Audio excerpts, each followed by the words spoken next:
Welcome back, and yeah, let's get on with it.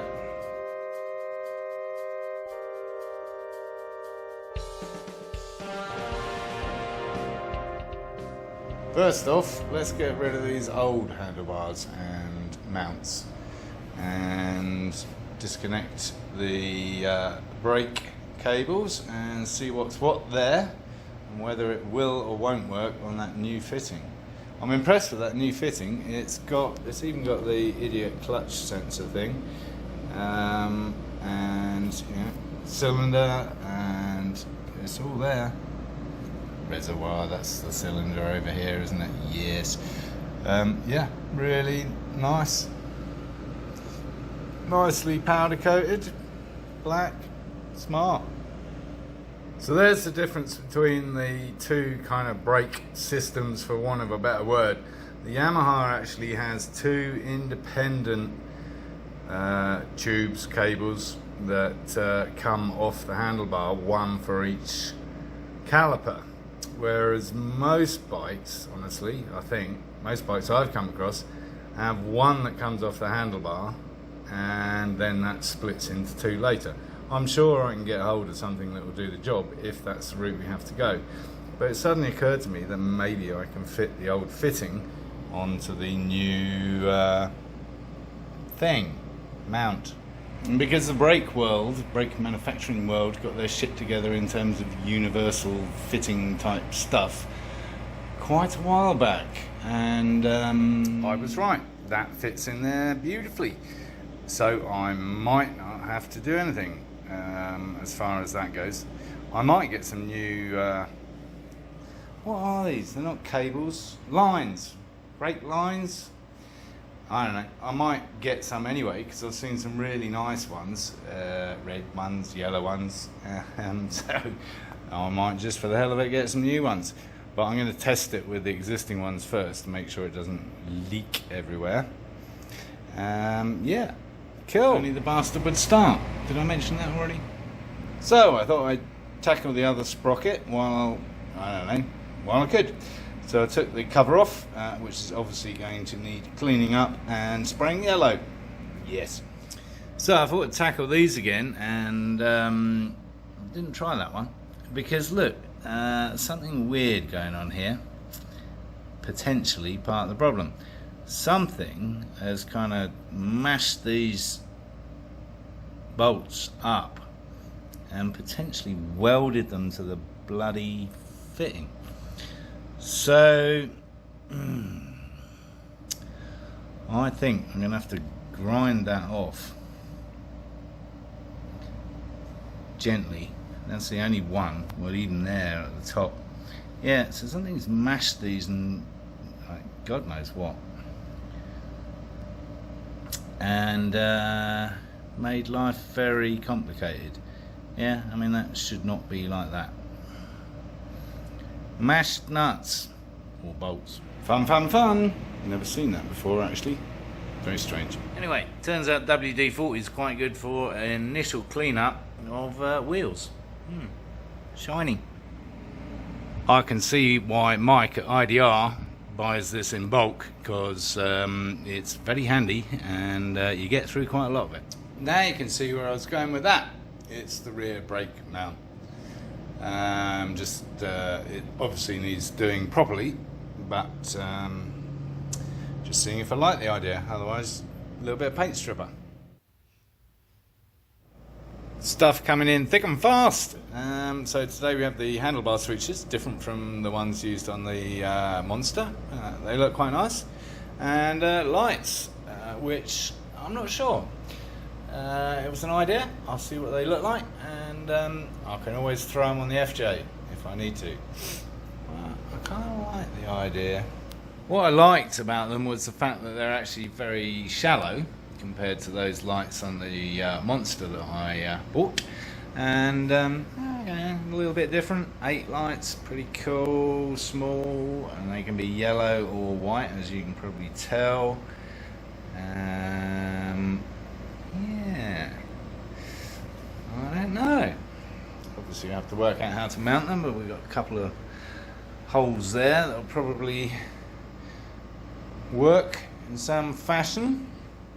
There, that's a lot better than Lord of the Rings. Yeah, we like that. Protective stuff still on there, obviously. Yeah, very neat, and don't take up too much room. So plenty of handlebar. I also checked on the size of my nuts. Yes, and they are 32mm, not 33mm. So seeing as my sockets are sadly lacking in the larger size, I have ordered a handful, a little kit, 32 up to 36, 38, something like that, because it was only twice the price of just ordering the single socket. So there we go, and they should be arriving tomorrow. Glory be to Amazon Prime. Did I mention I'd found a solution for my dual cable twist grip thing? Yes, I have. Very nice chap in Texas had something that was suitable. I think it's mainly for ATVs and things like that. But I ended up getting it from China, so we'll see if it ever turns up or not. Or maybe I'll get another piece of string to add to my collection. Well, I don't know about you, but I could have sworn that tank was black, but while I'm sanding it down, I'm getting white. How does that even happen? Very strange indeed, because it was definitely black. Well, actually, it was definitely blue. So it's already had a paint job. And it's not a bad paint job, or it wasn't. It's chipped to hell now. So just identifying bits like that, I've got to spend some serious time on preparing one way or another. Sanding down, filling in. Yeah, generally not too bad. Seen worse. Bit like the Ducati, honestly, this one. Yeah, a little nick there. Might fill that. In fact, I might fill all of these little bits and then re-sand. Some up here too. So, a lot of prep work to be done on the tank, which is always time consuming and time filling when you're waiting for other things. Talking of which, did I fill you in on my idea with the fuel pump just to see if it works or not? I'm going to hook it up directly to the battery as soon as I can find some connectors that will do that, and that will at least rule that in or out as whether that's the issue or something more complicated, which is bound to be, obviously. So I'm going to gently tackle one of these with the angle grinder. I'd rather tackle it with one of Ricky Booby's tools. He has air tools and he has this nice little grinder thing, which would probably be a little bit more gentle, so I'm going to have to be a little bit more careful. I just want to take off those flaky bits there and see how that goes. And luckily the rear of a Yamaha R6 is just perfect to wedge a snap-on LED light to, so I've got plenty of light to work by. Cleaned them up a bit. Some of them I may have accelerated the situation. That's what I was talking about, being careful. That one looks alright. That one looks alright. I've also cleaned up just by the head itself so I can see whether it's burred or not much clearer. And yeah, that one looks a bit iffy still. Start with the hex ratchet again, and if that doesn't work, I'm going to try the it's hot in here. I'm going to try the easy out. So this gets more and more confusing. So it appears to be a 5.5. Fits nicely in the hole, but as you can see, there's a little bit of wiggle room before you start turning. Tried a 6, won't fit in there. There is no size in between, unless it's an imperial size, which is very unlikely on a Japanese wheel. But who knows? And the answer to the mathematical question is yes, 7/30 seconds. Really? Sadly, that only worked for 2 of them, and the others are just keep spinning as well. So it's easy out time for the others, but at least we got 2 hours. Your stereotypical 5-minute job, which takes 3 hours. So how do these work? Well, you can see that there's a thread on them, a steep thread, which basically screws into the offending article. And if you watch the adverts on Facebook or whatever. Obviously they attach it to a power drill and off it goes, and it's lovely. Yeah, don't do that. So just get it in there gently and as level as you can. That's not level, is it? With your fingers, and then I'm going to use a 3/8 because it's a 3/8 drive to gently wind it in there. And I'm not going to video that either because there's going to be a lot of these. Yay, it worked. How about that? So just softly catch your monkey. I'll let you know when I get the others out. Jesus.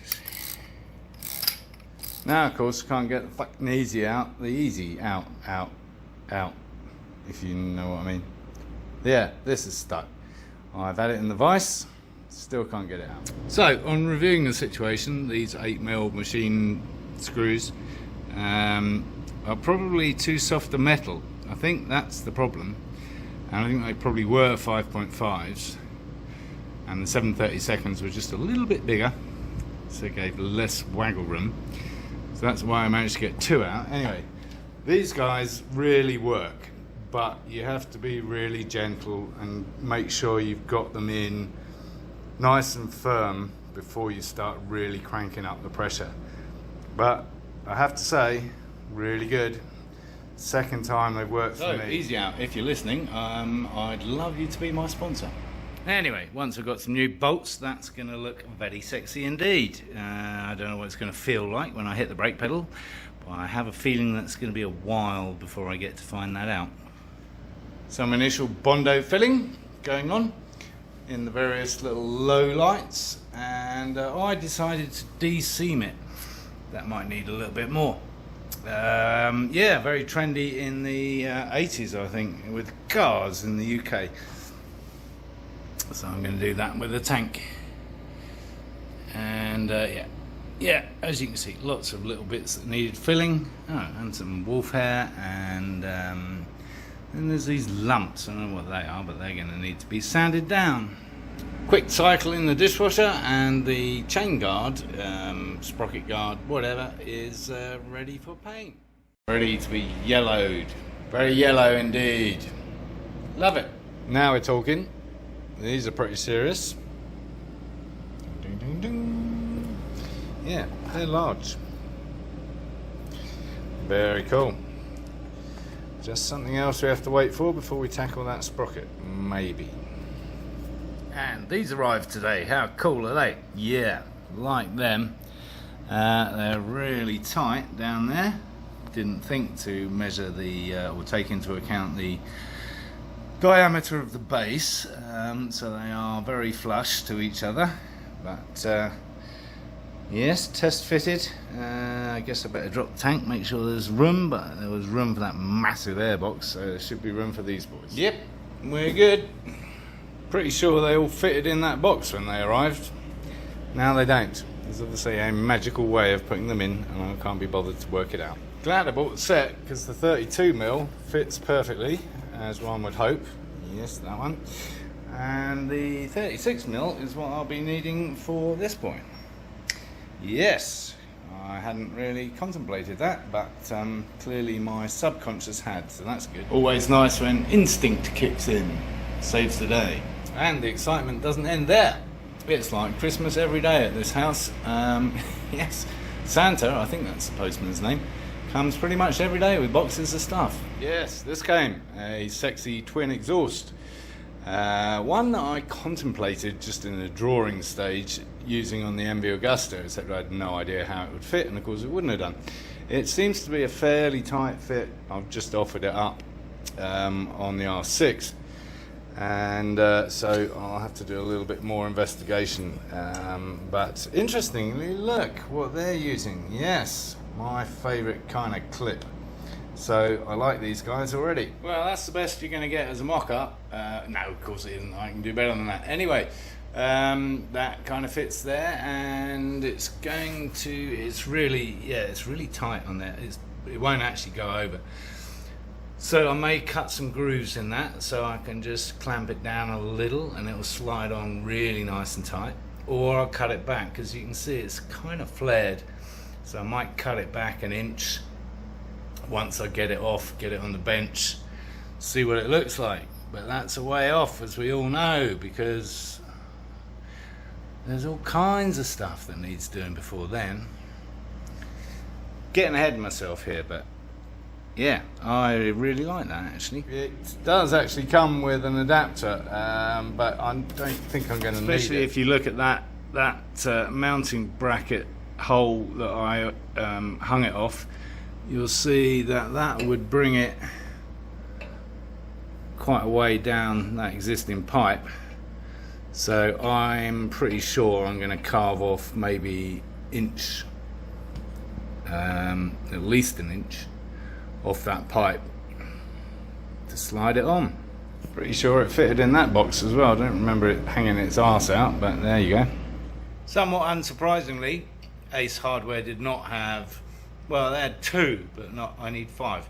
They had 2 bolts, cap head bolts, screws, whatever, that might have done the job here, but I wasn't confident in that, so I've ordered some.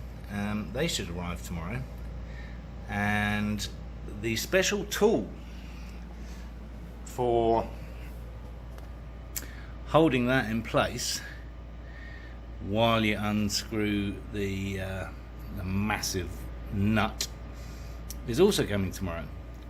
However, I've been watching YouTube too. Yes, where would we be without YouTube? Well, I wouldn't be here without YouTube, and I wouldn't have come up with this crazy idea in the first place if it wasn't for watching other people, other idiots like me. And there's anything but an idiot, Del Boy's Garage, because he's English, and he had a rather interesting technique using the chain, which of course I've removed to secure the aforementioned sprocket. So Del Boy's method involves wrapping the chain around the rear axle with the wheel off, handy, and locking it with a screwdriver. Basically just putting a screwdriver through both parts of the chain, locking the movement. So I could try that, or I could wait till tomorrow. You know me. Well, what if it didn't arrive tomorrow? That would be another whole day down the toilet, right? First step is to flatten out that rather flaky looking washer, because the idea is that you bend it up to stop the nut manoeuvring itself out like it is there on the bottom. So you've got to flatten that out. And I'm looking at the sprocket, having watched this guy's video, and there's very little sign of wear, but he did mention that he should just do it anyway. I don't know. Alright, I should probably clean some of the rat's nest out as well while I'm there. Talking of which, I normally give the whole thing a hose down when I get it, and I didn't do that with this. I should probably do that at some point. Probably after putting the rear wheel back on. So he was using something like this, a rather, blunt instrument, a punch, but just gently tapping it all around the washer and flatten it out. So let's give that a go. Watch me do that? Nah, it's boring, right? Cleaning it all up first. I know it doesn't look like it, but it's stage 1. And while I was doing that, took the chain guide off that was situated above the sprocket, and a little nut fell out. Bolt, even. Yes, looks like a battery bolt to me. Guess I'm not the only one that has problems with fitting batteries and bolts and fiddly things, and I guess it drops down into the sprocket department, which could have been interesting. So there he is, stabbing the chain, and thought I'd give it a go. Never thought I'd be putting that rusty piece of shit back on. Lucky I'm starting a collection over there. Anyway, guess what? It goes around there. It's in gear, unfortunately, so that didn't help. But guess what? Yes, the jack stand is in the way. So that ain't happening. Oh, I did beg the question of Del Boy whether the fact it was in gear would be enough, and he suggested it might, although obviously it might start to turn the motor over. even so. So I might just give that a go, or I might just wait for the tool to arrive tomorrow so I can jam it out properly. Flattened off the washer anyway, and that looks like it's seen better days, so I might need a new one of them. Talking of new stuff, I thought it would be rude not to put some new wheel bearings in there while I've got it all apart. It'd be stupid not to. So I ordered them, again $20. Good deal. That said, we haven't talked about budgets recently, and these $20 here and $20 there all adds up. So budget here is around 1,500 so far with everything purchased. Let's give it a go with the gearbox method, i.e. in gear, and we're not messing around, so no bits of tubing yet, just a proper breaker bar, and if we need a tube on the end of that, I thoroughly recommend one of these. Yeah, off the jack. We shall see whether it's necessary or not. Well, it's not, because I'm not even really doing that very hard, and it's just turning the motor around, because it's a weedy little 600. See? Yeah, I can feel the pistons going up and down. If only it was a 5.7 litre. Couldn't turn a small block that easily. Wait, didn't I say I was going to wait for the special thing? Yeah, so that's what I'm going to do. So, somewhat timely, yes, my Spotify started playing The Wait by Killing Joke. So, wait we shall. And all that cleaning drew my attention to the rather neat little oil filter there, which I should probably replace while I'm doing all this.